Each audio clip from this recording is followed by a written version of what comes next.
Okay, train's gone. Back to the book. All right, we're on chapter 40, and this one is titled The Ship. Now, Brightbill was a flying fanatic, and his favorite place to fly was on the grassy ridge. The robot and the Gosling liked to spend afternoons up there working on their finer points of flying. And it was one such afternoon that they noticed something mysterious far out at sea. Oops, missed a page. Brightbill spiraled down as to his mother and flopped onto the grass and then pointed to the horizon. "Mom, what is that thing?" Roz's computer brain found the right word. That is a ship. What's a ship? A ship is a large vessel used for ocean transport. Brightbill's face scrunched up with confusion. Used by who? I don't know. It was the first ship that either of them had ever laid eyes on, and from the distance it looked like they were moving very slowly, but they were actually racing through the waves. From the distance, it looked as though it was small, but it was actually one of the largest ships ever built. The robot and the Gosling watched it crawl across the ocean until it finally disappeared to the south. Where had that ship come from? Where was it going? Who was on board? Roz and Brightbill had so many questions, but no answers. The next chapter is 41, and it's called The Summer. On clear summer days, Roz and Brightbill and Chit Chat liked going exploring. They investigated the robot's sandy southern point, and they marveled at the rainbows that curved up from the waterfall. They surveyed the forest and the branches of the tall trees, and they met new friendly creatures, and sometimes they met new unfriendly creatures. But the only creatures that they had to worry about were the bears. One time, they came upon a bear who was fishing in the river, and Roz whispered, "You know what to do." Brightbill flew up and away. Chit Chat scurried home through the treetops, and Roz melted into the landscape as only she could do. Later, they met at the nest, and they told the neighbors all about their brush with danger. On dreary summer days, they would stay inside, and Roz asked Brightbill and Chit Chat about daydreaming and about fishing and about eating and about all the things that you could do that she does not. At the end, but the youngsters had too much energy to sit still for too long, and they spent one drizzly afternoon kicking acorns around the nest. Chit Chat piled them up, and then Brightbill swung his big foot, and the acorns went flying. The new friends chased the acorns as they bounced around. They rolled and they spun across the floor. Then they made a new pile again, and they would kick it again. And sometimes an acorn would bounce off Roz's body, clang, and everybody would laugh and they giggled together.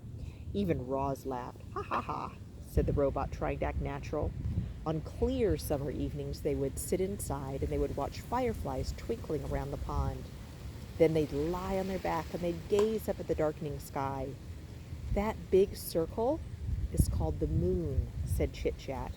"And those little lights, those are called stars. And one time I tried to count them all, but I could only count to 10. So I just kept counting to 10 over and over and over again to see how many stars there were." "They're not all stars," said Roz. "Some of them are called planets." Oops. Cameron almost hit us with a baseball. "They are not all stars," said Roz. "Some of them are planets." "What's a planet?" said Chit Chat.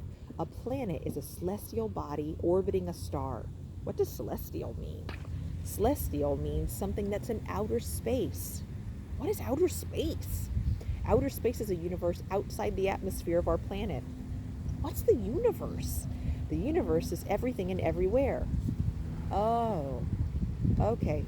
So the universe is our island?" Well, none of them would ever really understand the universe, including Roz. Her computer brain knew only so much. She could talk about the Earth and the sun and the moon and the planets and a few stars, but not much else. The night sky was full of streaking, shimmering, and blinking lights that could simply not be identified. Clearly, Roz was not designed to be an astronomer. On dreary summer evenings, Roz and Brightbill would curl up together, just the two of them, and listen to the rain pattering on the roof of the nest. The robot would tell stories of annoying pine cones and terrible storms and camouflaged insects, but the sound of the rain always made Bright Bill sleepy, and then he'd be out before his mother could ever finish the story. And I think I'm going to stop for today. Oh, one more chapter. Okay, the next one is called Chapter 42, and it's called The Strange Family. It was a sweltering afternoon, and the heat had put everyone in a bad mood. Roz was standing in the shade watching her son on the water, and the other goslings were teasing him about something when they suddenly burst into laughter, and Bright Bill turned and hurried home with a stormy expression on his face. He stomped into the garden and right past his mother without even saying a word. "What's wrong, Bright Bill?" said Roz as she followed her son to the nest. "Nothing," he squawked. "Leave me alone." "Tell me what's wrong." "I don't want to talk about it." "Maybe I can help." "Mama, the other goslings were making fun of me." "Well, what did they say?" "They called you a monster, and then they laughed at me for having a monster as a mother." "They should know by now that I am not a monster. Would you like me to go talk to them?"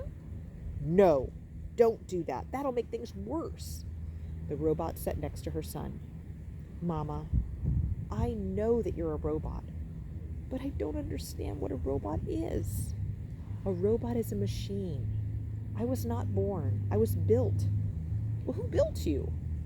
"I don't know. I do not remember being built. My very first memory was waking up on the northern shore of this very island." "You were smaller back then?" said the gosling. "No, I've always been the same size." Roz looked down at the weathered body, at her weathered body.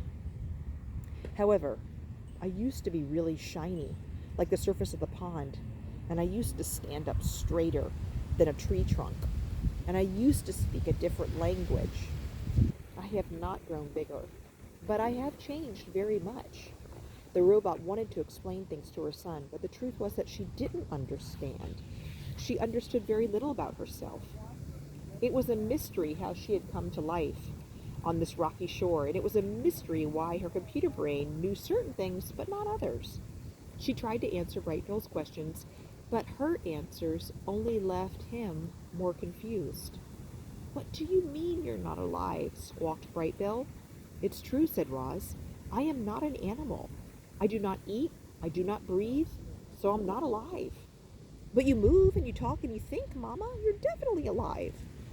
It was important for such a young goose to understand technical things of a computer brain and batteries and machines. The gosling was much better at understanding natural things like islands and forests and parents. Parents. That word suddenly left Bright Bill feeling uneasy. "You're not my real mother, are you?" "Well, there's many different kinds of mothers," said the robot. "Some mothers spend their whole lives caring for their young. Some lay eggs and immediately abandon them. And others care for their offsprings of no other mothers. And some care for the offsprings of other mothers. I have tried to act like your mother, but no, I am not your birth mother." "Do you know what happened to my birth mother?" So Roz told Bright Bill about the fateful day in the spring, how the rocks had fallen and only one egg had survived, about how she put that egg in her nest and then she carried it away, and how she watched over that egg until a tiny gosling hatched. Bright Bill listened carefully until she finished. "Should I stop calling you Mama?" said the gosling. "I will still act like your mother, no matter what you call me," said the robot. "I think I'm going to keep calling you Mama. I think I'll keep calling you my son then." "We're a strange family," said Bright Bill, with a little smile. "But I kind of like it that way." "Me too," said Roz. And I will stop now. Next time we read, it's going to be called The Gosling Takes Off. I hope that he doesn't leave Roz because she would be so lonely. I'm loving the wild robot. I hope you are too. Have a great day, guys.